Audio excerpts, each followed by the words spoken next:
Alright guys, welcome to Magic the Gathering School. Hope you guys brought some pens and papers, and we're going to take a test at the end of the day. Alright, now I'm done. Alright, so this is my first video here. I really have no idea what I'm doing. So it's going to be very stupid and very boring. Because Magic's boring, right? Ain't it boring? It's really not though. So anyway, if you like my video, subscribe. If you don't, just tell me how I suck at life and all that stuff. Just troll me all day. I really don't care. Anyway though, so here's my deck I created. It's a pretty badass deck. I've probably won 85% of my games. I just threw that number out there. I really don't know percentiles. But anyway, what it is a blue-green deck. For green, of course, you got the big creatures. Blue, you can really do a lot with blue. I know a lot of people use blue as a mill deck, or also known as a grind deck. But I'm going to put the grind into use with my green deck. And how I'm going to do that is very weird. Probably 80% of people will, when they do a mill deck, they're going to mill their opponent. But me, I'm going to mill myself. The reason why, I have 8 cards in this deck. It's just 2 creatures, but I have 4 of each one. They make up this deck.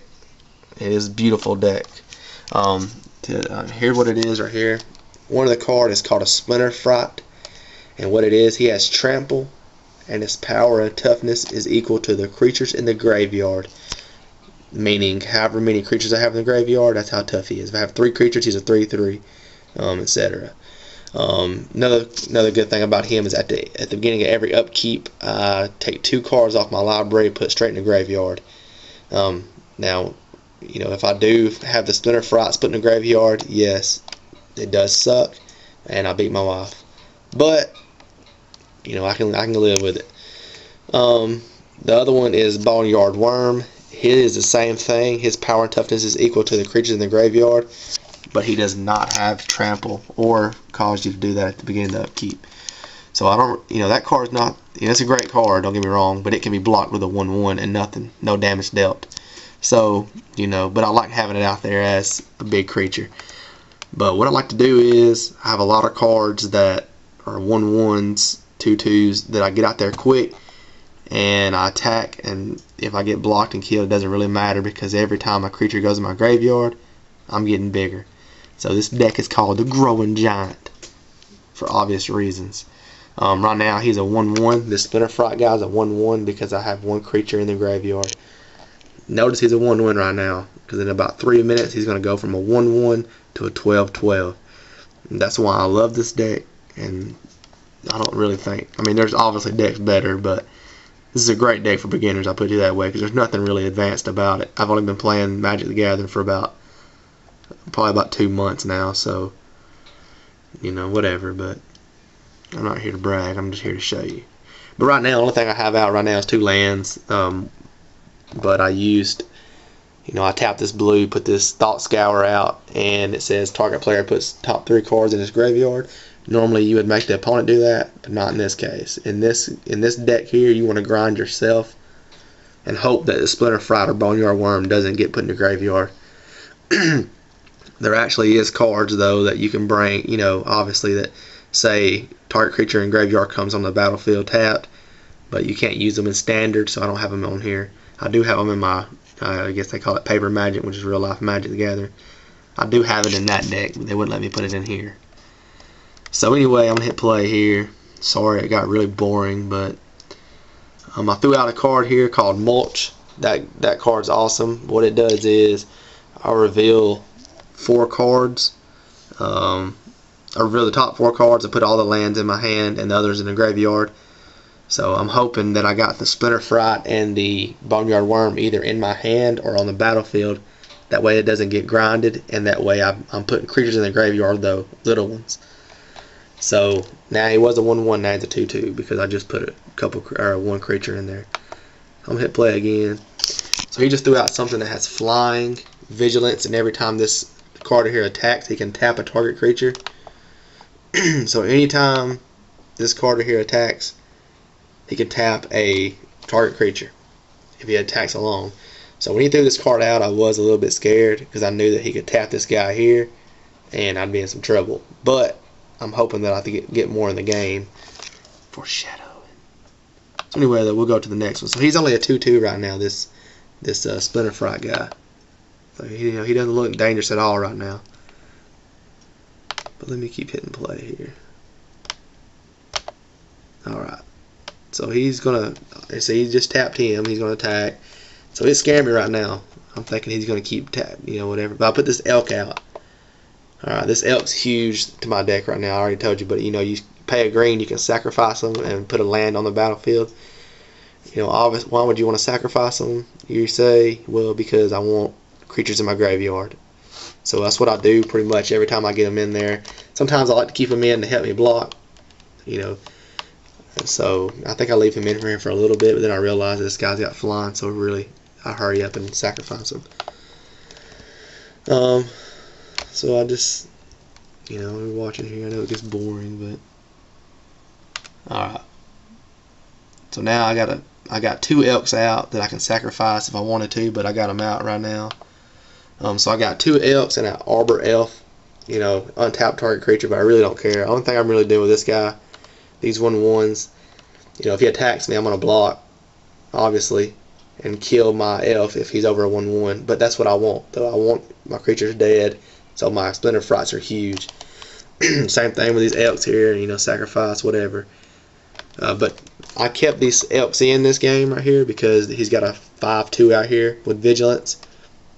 So I wanted to block and he'd not do damage to me. And it's going to kill my elks, but again, that's what I want. So that's why I kept them out as long as I did. Normally I sacrifice them right when I put them in. So now you just put some troll out, and he's a 4/3, and he can be regenerated. So right now, I'm not going to lie, I'm a little scared because he's got this 4/3, a 5/2, and a 2/4, but he keeps tapping my big creature.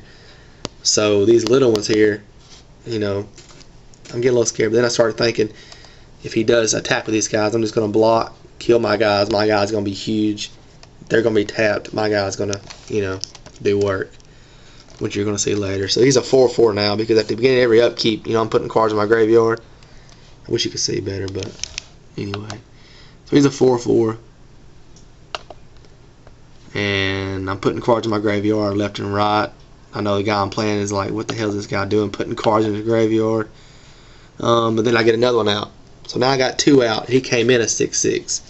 So they actually come into the battlefield, however many creatures in their graveyard. So they don't start out a 1/1. However many creature cards in the graveyard, that's what they come in as. So right now I got 2 6/6s out right now with trample. So I'm gonna hit play. I'll show you how this plays out. So I sacrifice my elk. So now there's 7/7s. So I have 2 7/7s and a 1/1 out. This 1/1, believe it or not, is the reason why I won this game, and I'll show you why. So he just put a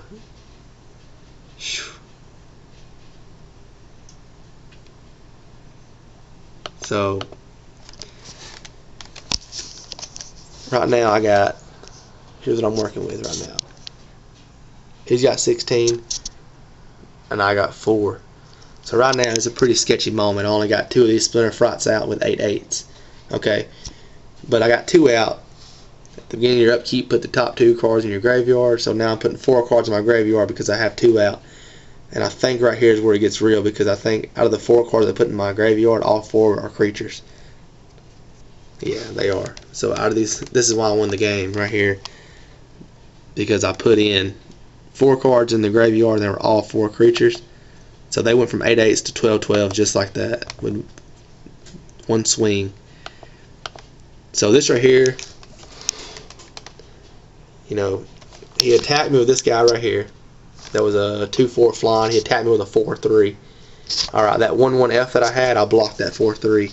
Killed my elf, made my Splinterfrights bigger, but he didn't get me with that 4 that would have killed me. So that's how, that little 1/1 won the game for me, in my eyes. Obviously these guys are going to win now. But this 4/3 would have got me for 4, I would have died, but my 1/1 blocked it, killed my arbor elf, and then these guys got bigger. Then I grinded 4 cards, they were all 4 creatures. So they went from 8/8 to 12/12 just like that. And now I'm going to attack with two 12-12s and win for the ball game. So yeah, that is how the deck normally works. It is very slow, but once it gets out there, it really can't be beat. Well, it can be beat, but it's very tough to beat. But this is my first video here, so be kind. I understand it's boring, but I was bored too, so I felt like making a video. But just give me some feedback on my deck. Let me know what I can do better, because I am just now learning. But if you want to play or add me on Magic Gathering Online, my username is MTGNOOB52, Magic the Gathering Noob 52. But I appreciate it, guys.